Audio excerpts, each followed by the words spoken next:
죄는 무엇일까요? 죄는 하나님으로부터 우리의 시선이 옮겨지는 것이 죄입니다. 오늘 뱀은 아담과 하와를 향하여서 그들의 시선을 옮겨 놓기를 원합니다. 그리고 그 죄가 우리의 인류, 우리의 삶 가운데 들어오게 되었습니다. 그래서 오늘도 우리는 신앙의 삶은 다른 것이 아니라 이 세상의 유혹 가운데서도 여전히 우리의 시선이 하나님을 향하여서, 우리 주님을 향하여서 고정되는 것, 그것이 바로 우리가 해야 될 삶입니다.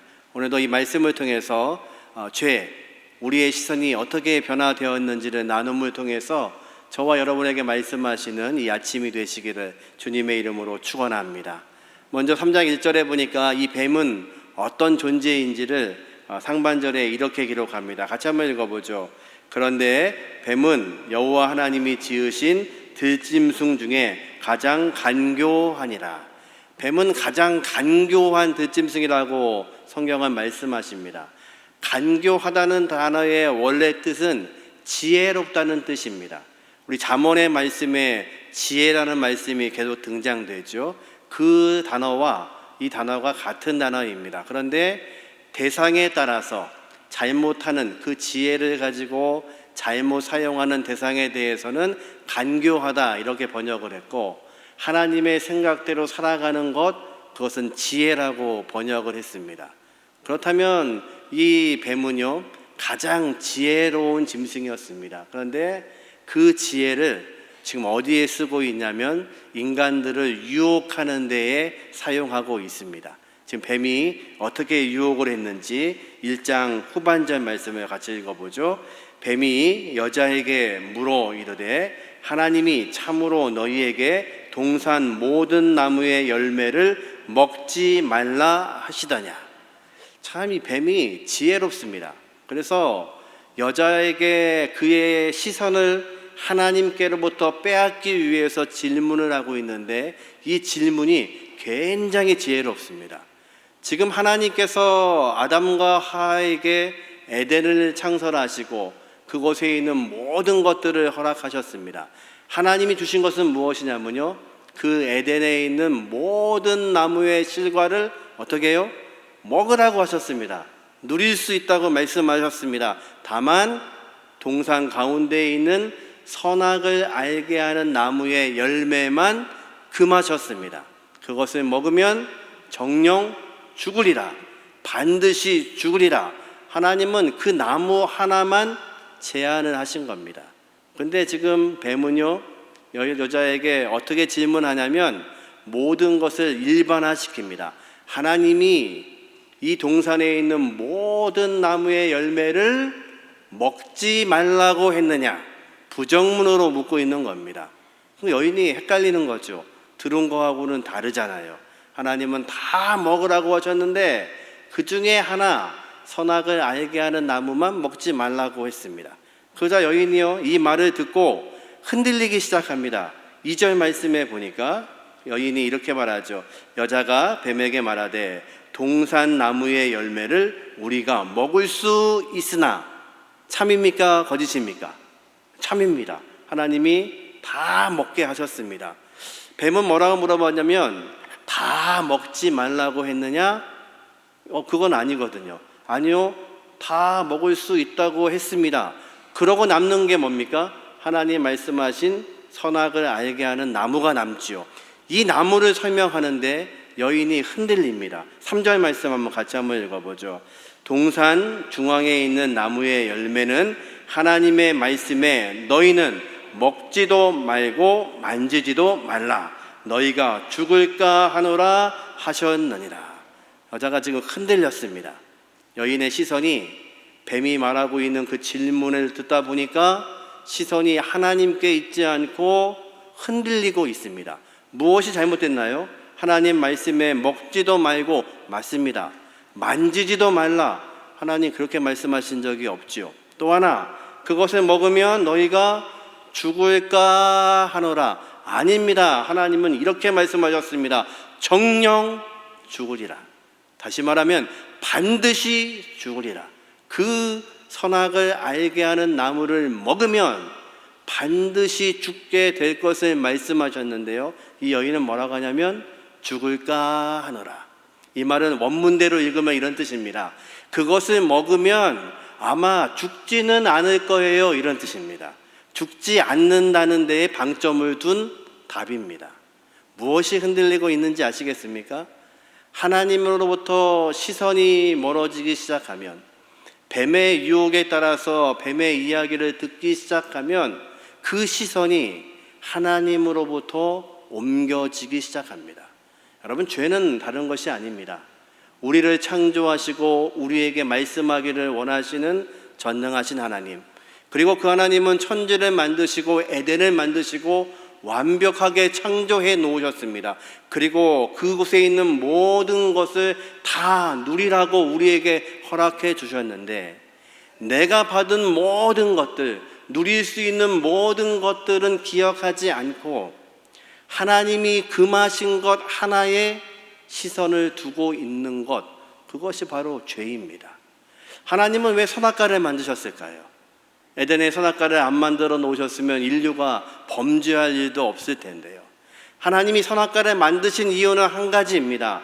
인간과 하나님의 사이에 관계를 세우고 계시는 겁니다. 지난주에 설교 기억나시나요? 안식은 무엇이냐면요, 하나님이 통치하시는 것이 안식입니다. 하나님과 연결되어 있는 것이 안식입니다. 그래서 아담과 하와는 하나님이 창설하신 그 에덴에서 하나님과 연결되어 있었고, 하나님이 왕으로 통치하시는 그 에덴에서 그들은 살고 있었습니다. 그러면서 하나님은 한 가지를 제하십니다. 선악을 알게 한 나무는 먹지 말라. 이것은 하나님과 인간 사이의 관계를 말씀하시는 겁니다. 하나님, 왜요? 그건 왜 먹지 말아야 되나요? 내가 너를 통치하는 왕이야. 그러기에 너는 누구의 말을 들어야 되냐면 내 말을 듣는 거야. 이유를 알지 못해도 괜찮아. 알지 못해도 그것은 내가 금하고 있는 거야. 내가 너에게 준 모든 것은 다 누리지만 금하고 있는 것에 대해서 하나님을 인정하는 것, 그것이 바로 하나님의 통치를 받는 겁니다. 즉 하나님은요, 에덴에 선악과를 만들어 놓으시고 사람이 이것을 지킴으로, 하나님의 말씀을 지킴으로 하나님과 인간이 연결되어 있고 하나님은 왕으로 그들을 섬기기를 원하셨던 겁니다.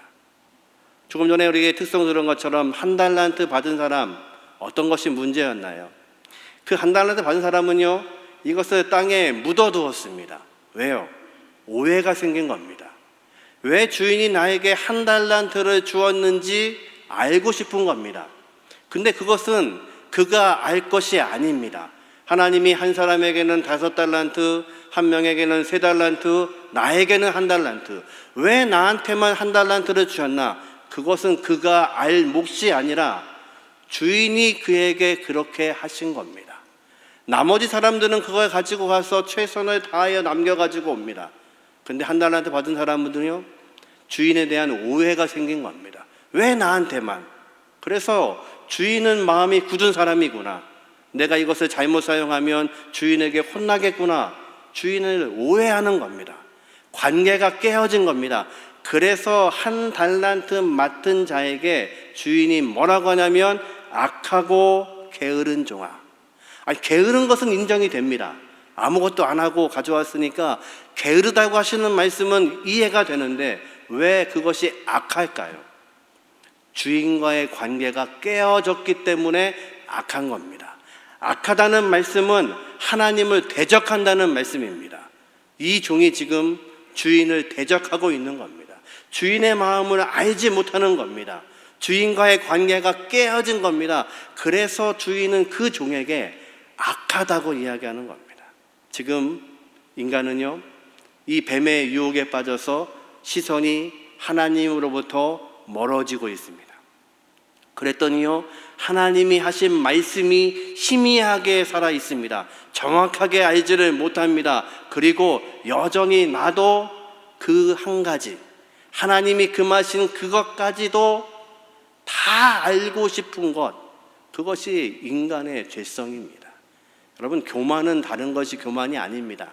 잘난 척하는 것이 교만이 아니라 하나님이 말씀하지 않는 그 하나까지도 내가 알아야겠다고 말하는 것, 그것이 교만입니다.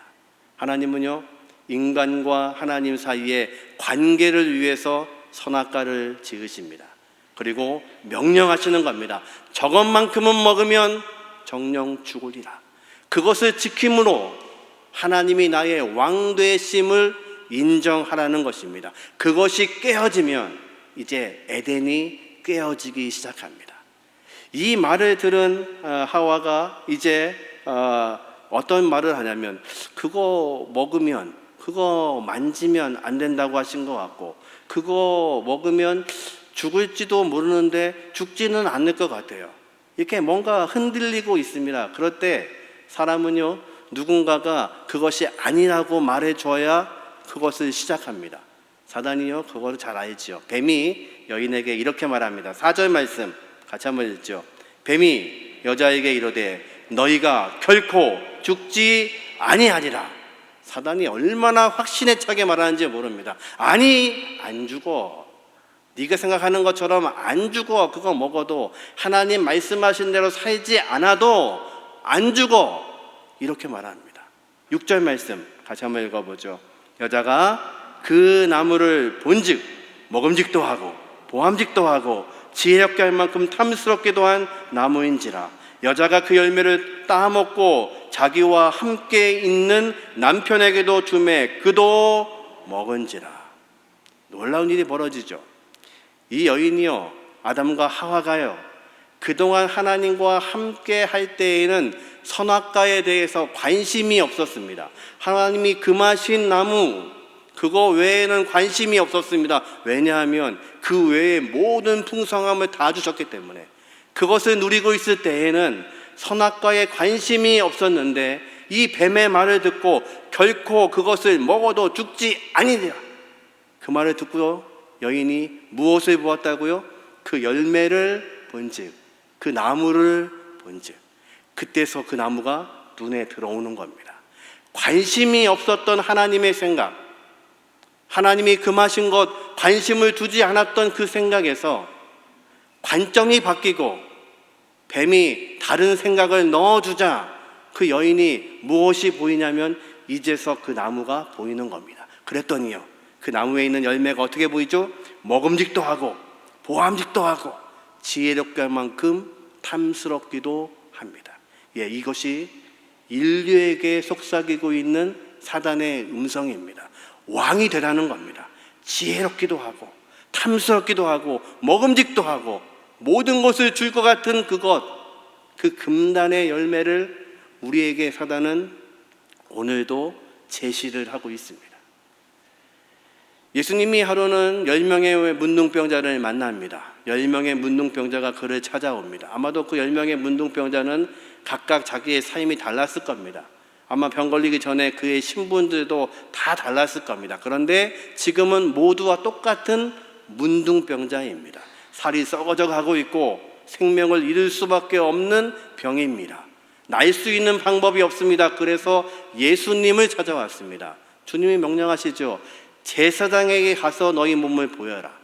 문둥병이 나았다는 것은 제사장이 확인을 해야 됩니다. 그 말씀을 믿고 낫지 않은 몸으로 그들이 제사장을 향하여 가다가 길 위에서 나음을 받았습니다. 놀라운 일이죠. 그들의 10명의 믿음은 정말 절실했던 겁니다. 이 병이 낫지 않으면 살 수 없으니까, 병이 낫지 않으면 가족에게 돌아갈 수 없으니까. 그런데요, 그 10명 중에 한 명만 다시 돌아와서 예수님께 감사를 합니다. 주님이 찾으시죠. 나머지 9은 어디 있느냐? 왜 주님이 찾으실까요? 감사를 받으시려고요?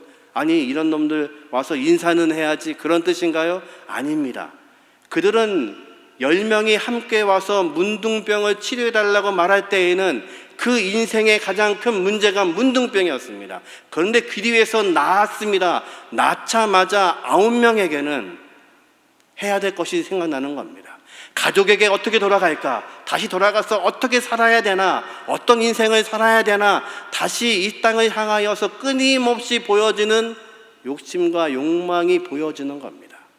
그것을 보는 사람들은 다시 주님께로 돌아올 수가 없습니다. 주님은 지금 관계를 말씀하시는 겁니다. 육신의 나병이 나았다고 해서 이 땅에서 영원히 살 수가 없습니다. 우리의 질병이 나아도, 우리의 아픔과 눈물이 없어져도 우리는 이 땅에서 영원히 사는 존재가 아닙니다. 주님은 지금 그것을 아셨습니다. 병이 나았지만 그들은 언젠가 죽을 수밖에 없는 존재입니다. 주님이 그들을 만지시고 관심 갖는 것은 그들 안에 있는 생명입니다. 그들이 영생을 얻지 않으면 썩어질 그 몸이 나아져도 영원히 주님과 함께 할 수 없는 겁니다.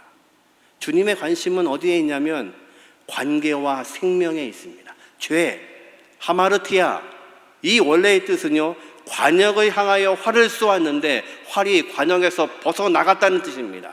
하나님의 목적은 무엇이냐면 우리를 창설하시고 에덴을 창설하시고 우리를 거기에 두신 이유는 생명을 살리시기 위해서 이 땅을 창조하셨습니다. 그래서 하나님은 보시기에 심히 좋았다고 말씀하시는 겁니다. 그런데 죄, 하나님의 계획과 다르게 생명에서 벗어난 죽음을 향하여서 이 땅을 향하여서 이 땅의 욕심과 욕망을 향하여서 달려가는 것, 그것을 성경은 죄라고 말씀하십니다. 놀라운 것은요, 오늘 본문에 보니까 사단은 계속해서 여인과 대화할 때 복수로 얘기합니다. 너희가 그 열매를 먹으면, 너희가 그것을 먹으면. 그런데요, 그 자리에 하와만 있었던 것이 아니라 아담도 함께 했다는 겁니다. 그래서 오늘 만약에 본문에 보니까 여인이요 그것을 먹고 함께 있는 남편에게 주매, 아담도 거기에 있었습니다. 여러분, 죄는요 누군가가 유혹을 한다고 해서 죄를 짓는 것이 아닙니다. 오늘 이 뱀이 아담과 하와를 유혹하고 있는 것처럼 저와 여러분이 살고 있는 이 세상 가운데서 여전히 우리는 유혹 가운데 살아갑니다. 그런데 유혹을 받아서 모두가 죄인이 되지 않습니다. 죄를 짓기 위해서는 그 유혹과 함께 내 시선이 결합되어야 됩니다. 나의 의지가 결합되어야 그것이 죄가 됩니다. 그러기에 아담과 하와는요 이미 그들의 시선이, 그들의 마음이 거기에 있었던 겁니다.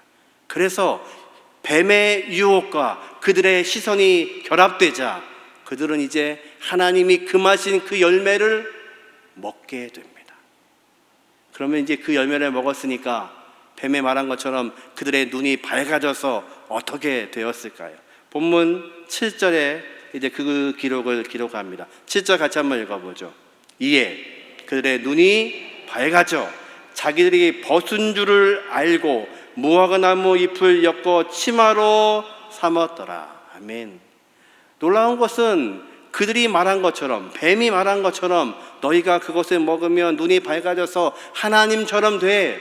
눈이 밝아졌습니다. 이 눈이 밝아졌다는 히브리 단어의 원뜻은 더 지혜로워졌다는 겁니다. 뱀은 어떤 존재였냐면 간교한, 지혜로운 존재였습니다. 뱀처럼 지혜로워졌습니다. 그리고 더 많은 지식을 알게 되었습니다. 그랬더니요, 어떤 결과가 벌어졌냐면 그들이 벗었다는 것을 깨닫게 됩니다. 놀라운 것은요, 뱀이 말하고 있는 세상의 지혜를 얻으면 무엇이 우리에게 들어오냐면 수치심과 두려움이 우리에게 들어옵니다. 아담과 하와가요 자신들이 벗고 있는 것을 알게 됩니다. 왜요? 그동안은 왜 몰랐을까요? 하나님이 그들을 통치하고 있었습니다. 에덴에서 하나님이 그들과 관계를 하고 계십니다. 하나님의 의로우신 옷으로 그들을 덮고 계셨습니다. 하나님의 놀라우신 의가 그들과 함께 했습니다. 그래서 그들은 부끄러움을 알지 못했습니다. 그런데요, 이제 하나님이 금하신 죄 가운데 빠지자 그들이 그것을 선택하여 그것을 먹고 나자 눈이 밝아졌는데, 더 지혜로워졌는데, 알지 못했던 죄악들을 알게 되었는데 결과는 무엇이냐면 수치심이 드러나는 겁니다. 부끄러운 겁니다. 그리고 두렵기 시작합니다. 그래서요 어떻게 하냐면요 그 부끄러운 부분들을 무화과 잎으로 엮어서 가립니다. 그런데 세상에서 우리의 두려움, 우리의 수치심을 덮을 수 있는 것은 아무것도 없습니다. 여러분, 이 땅을 살아가면서 우리의 문제는요, 두려움입니다. 무엇을 하기 위해서 두렵고, 이 세상과 싸우기가 두렵고, 또 싸우려고 보니 내 자신을 보니까 수치스럽고 어렵고 약한 내 존재이고, 그것이 이 땅에 살아가는 우리의 모습입니다. 수치심과 두려움. 그래서 하나님은요, 이때부터 하나님의 놀라우신 사랑을 기록하기 시작하십니다. 우리가 가질 수 있는, 우리가 갖고 있는 두려움과 수치심을 세상의 어떤 걸로도 덮을 수 없기 때문에 바로 하나님이신 그분이 이 땅에 오시겠다는 겁니다. 왜 에덴에 있을 때 그들이 수치스럽지 않았습니까? 하나님의 영광 가운데 함께 했기 때문에 그렇습니다. 그들의 수치심을 가릴 수 있는 분은 오직 한 분, 전능하신 하나님, 창조의 하나님 한 분밖에는 계시지 않습니다. 그래서 하나님은 인간의 몸으로 이 땅에 오셔서 우리의 수치와 우리의 두려움을 덮으시겠다고 계획하십니다. 이것이 은혜입니다. 이 틀어진 세상 가운데서, 이 질병 많은 세상 가운데서, 이 눈물 많은 세상 가운데서 우리가 살 수 있는 은혜는 무엇이냐면, 그 은혜는 무엇이냐면 정말 하나님의 그 부스러기 같은 은혜라도 구하고 있는 이방 여인처럼 주님 앞에서 개취급을 받고 있지만 맞습니다. 저에게 그 부스러기 같은 은혜라도 주시면 좋겠습니다. 왜 주님이 그 여인에게 그렇게 하셨을까요? 그 여인의 믿음을 보신 겁니다. 우리가 소유해야 될 건 바로 그겁니다. 하나님, 우리에게는 은혜가 없습니다. 우리에게는 수치심밖에 없습니다. 우리에게는 두려움밖에 없습니다. 주님이 주시는 그 부스러기 은혜만이라도 있지 않으면 우리는 살아갈 수 없습니다. 주님이 바로 그것을 위해서 이 땅에 오셨습니다. 예수님은 요한복음 3장 14절과 15절에 이렇게 말씀합니다. 같이 한번 읽어보죠. 모세가 광야에서 뱀을 든 것 같이 인자도 들려야 하리니 이는 그를 믿는 자마다 영생을 얻게 하려 하심이니라. 이스라엘 백성이 광야에서 불순종할 때 불뱀이 나와서 그들을 물었습니다. 죽어가는 그들에게 하나님은 모세를 통하여서 놋뱀을 만들어 높이 들라고 말씀하시고 그것을 본 자마다 살겠다고 말씀합니다. 주님이 지금 그것을 말씀하시는 겁니다. 그 놋뱀이 들렸던 것처럼 인자도 들려야 하리라. 그래서 십자가에 못 박혀야 하리라. 이스라엘 백성들은요, 나무에 달려 죽는 자들은 저주를 받은 자라고 믿었습니다. 그래서 사도 바울은 그 나무에 죽은 예수가 메시아라고 상상도 하지 못했던 겁니다. 그런데 다메섹에서 그 주님을 만나는 순간 그의 눈이 열렸습니다. 그의 시선이 열렸습니다. 그 메시아, 내가 그토록 공부하고 기다렸던 메시아와 십자가에 죽었던 예수가 한 분이시라는 것을 깨닫게 됩니다. 그러자 그의 그 고백은요, 내가 가지고 있는 모든 지식, 나의 모든 학문, 나의 모든 배경, 내가 배설물로 여기노라. 이제 이 복음을 위하여 내가 목숨을 바치겠다고 고백하고 그렇게 순종했던 인물이 사도 바울이었습니다. 저와 여러분에게 은혜는 바로 그것입니다. 이 죄악가 가운데, 죄악된 세상 가운데, 이 질병의 세상 가운데 살아갈 수 있는 은혜는 저와 여러분을 사랑하셔서 우리의 수치를 덮기 위해서, 우리의 죄악을 덮기 위해서 이 땅에 오셔 십자가에 죽으신 예수 그리스도의 보혈의 공로 때문에 오늘도 저와 여러분이 살아가고 있습니다. 오늘도 우리의 시선이 세상이 아닌 주님을 향하여 고정될 수 있는 은혜가 있기를 주님의 이름으로 축원합니다.